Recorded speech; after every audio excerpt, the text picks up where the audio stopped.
Assalamualaikum warahmatullahi wabarakatuh. Kami perwakilan dari tim Ziarah Azkia.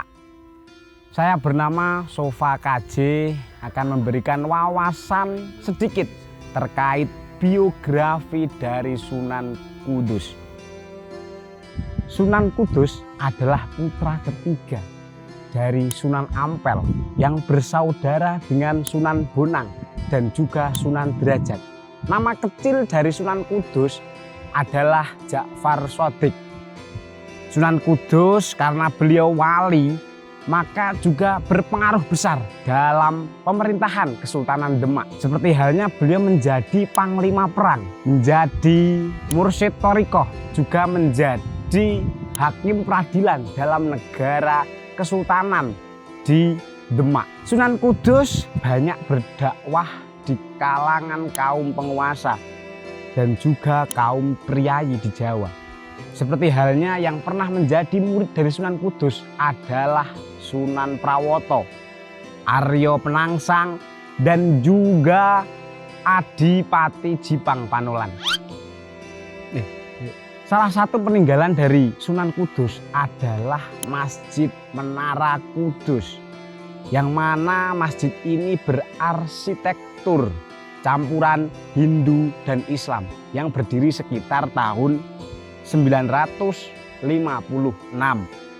atau sekitar 1549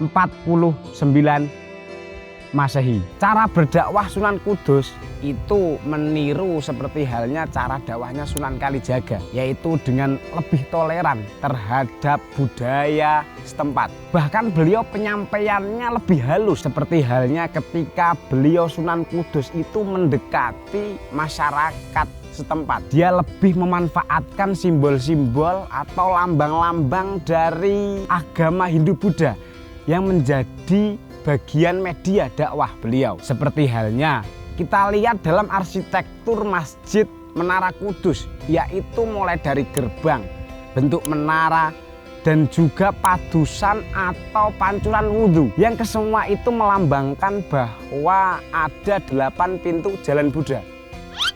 Hidup Buddha? Buddha.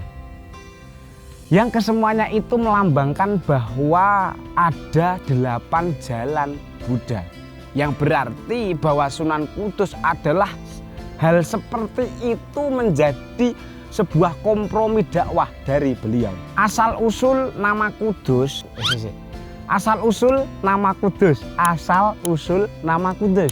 Kudus itu menurut dongeng atau legenda yang telah masyhur di kalangan masyarakat bahwa suatu saat Sunan Kudus itu tindak haji serta menuntut ilmu dan mengajar di tanah Arab. Dilahlah pada waktu Sunan Kudus itu haji, di Arab itu berjangkit suatu wabah yang begitu menyakitkan dan membahayakan. Sampai-sampai Raja Arab itu memberikan sayembara bahwa siapa yang bisa menangkal wabah yang menyakitkan dan menyengsarakan rakyat Arab ini akan diberi imbalan yang sangat besar. Alhamdulillahnya berkat dari Sunan Kudus serta izin dari Allah Subhanahu wa Ta'ala, wabah yang menyakitkan dan menyengsarakan warga Arab itu bisa ditaklukkan oleh Sunan Kudus. Sehingga Raja Arab bergegas untuk memberikan suatu hadiah yang besar kepada Sunan Kudus. Diutuslah seorang amir untuk memberikan hadiah kepada Sunan Kudus.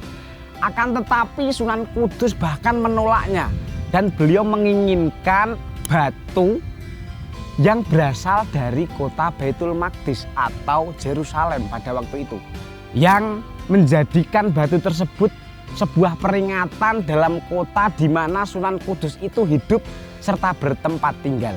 Sampai saat ini Kudus menjadi nama kota serta terkenal bahwa bangunan menara yang berada di depan masjid terkenal dengan Masjid Menara Kudus. Beliau Sunan Kudus itu menikah dengan putri Kiai Gede Kalipadang, juga dengan putri Bupati Terung, dan juga kepada putri Adipati Kanduruan. Salah satu putra beliau yang terkenal adalah Sayyid Amir Hasan. Diperkirakan wafatnya Sunan Kudus pada sekitar tahun 1553 Masehi. Sekian dari kami, sedikit wawasan terkait biografi singkat dari Sunan Kudus. Semoga kita semua mendapat berkah dan ibroh dari sedikit banyak mempelajari, mengetahui sejarah dari Sunan Kudus. Cukup sekian dari kami, kurang lebihnya mohon maaf. Wassalamualaikum warahmatullahi wabarakatuh.